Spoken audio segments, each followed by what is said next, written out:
जब मैं घर से गुस्से में बड़बड़ाते हुए निकल आया था और बस स्टैंड की तरफ आगे बढ़ने लगा। मैं मन ही मन बड़बड़ा रहा था।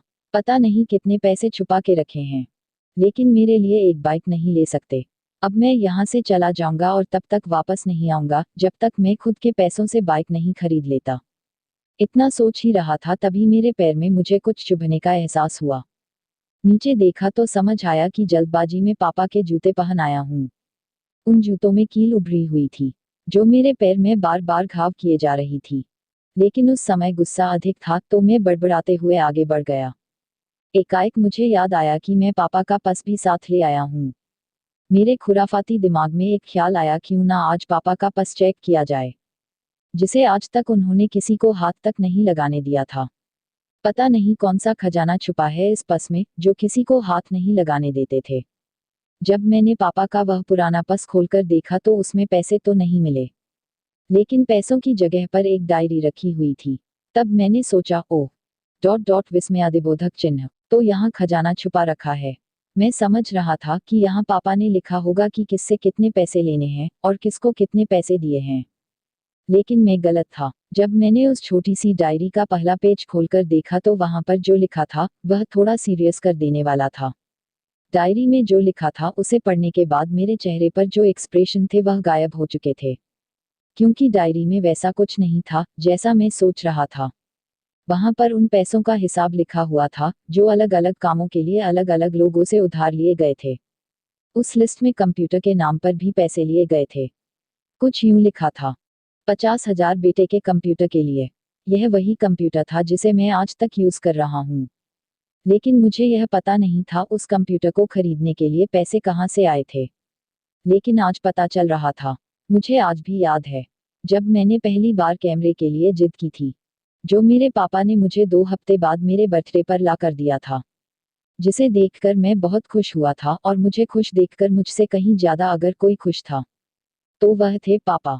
अब मेरे चेहरे से गुस्सा एकदम गायब हो चुका था। जब मैंने आगे का पन्ना पलटा तो वहां पर कुछ विशेष इच्छाएं लिखी हुई थी। पहली जो विश थी उसमें जो लिखा हुआ था, अच्छे जूते पहनना। यह बात मेरी कुछ समझ नहीं आई। तभी मेरा पाँव अचानक सड़क पर भरे हुए पानी पर जा पड़ा और तभी मेरे पाँव में कुछ गीलीपन होने का एहसास हुआ। जब मैंने जूता उतार कर देखा तो उसका तला टूटा हुआ था। यह देखकर मुझे डायरी में लिखी बात याद आ गई। तभी मुझे माँ पापा की कई बातें भी याद आ रही थी, कि कैसे माँ जब कहा करती थी पापा से, अब तो जूते पुराने हो गए, नए ले लीजिए, तो पापा अक्सर यह कहकर टाल दिया करते थे, जूते अभी और चलेंगे, अभी कुछ दिन पहले तो लिए थे। मुझे आज समझ आ रहा था कि कितने दिन और चलेंगे। साथ ही साथ यह भी समझ आ रहा था कि पापा पर्स को क्यों छुपा कर रखते थे। तभी उस डायरी को पढ़ते हुए बस स्टैंड पर पड़ी बेंच पर आकर बैठ गया। अब उस डायरी का आखिरी पन्ना बचा हुआ था। उस पन्ने को जब मैंने पलटकर देखा तो वहां कल की डेट लिखी हुई थी। तारीख के नीचे लिखा हुआ था 50,000 रुपए बाइक के लिए। बस इतना पड़ा और दिमाग सन रह गया। अब मेरे मन में कोई शिकवा गिला नहीं बचा था, बस मेरी आंखों से आंसू चले जा रहे थे। मुझे आज तक नहीं पता तब मैं क्यों रोए जा रहा था। अब मैं जल्दी से घर की तरफ भागा, लेकिन जूतों की वह कील पांव में अब तक घाव बनाने में कामयाब हो चुकी थी। मैंने जूतों को रास्ते में ही निकाल कर फेंक दिया और भागते लड़खड़ाते हुए घर जा पहुंचा, लेकिन पापा घर पर नहीं थे। मैं समझ गया वह कहाँ थे। मैं सीधा पास वाली बाइक एजेंसी की तरफ भागा। पता नहीं आज कहाँ से इतनी ताकत आ गई थी कि मैं भागते हुए थक नहीं रहा था, और वह भी बिना जूतों के नंगे पैर। जैसे तैसे मैं बाइक एजेंसी पर पहुंचा। पापा वही थे। मैंने पापा को दौड़कर गले लगा लिया, और मेरी आंखों से आंसू रुकने का नाम ही नहीं ले रहे थे।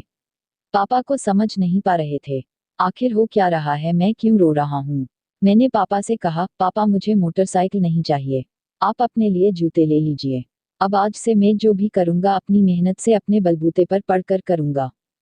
दोस्तों, बस इतनी सी थी ये कहानी। More words, heart touching story in Hindi. यह हार्ट टचिंग स्टोरी लिखते हुए आज मेरी भी आंखें नम हुई है। मैं आज आपसे कहना चाहूँगा, ठीक ऐसे ही होते हैं हमारे पिता। हम अक्सर देखते हैं कि हम अपनी माँ से हर बात शेयर करते हैं और माँ भी इसके बदले में हमें बहुत प्यार देती है। लेकिन एक शख्स ऐसा भी होता है जो हमें छुपकर प्यार करता है।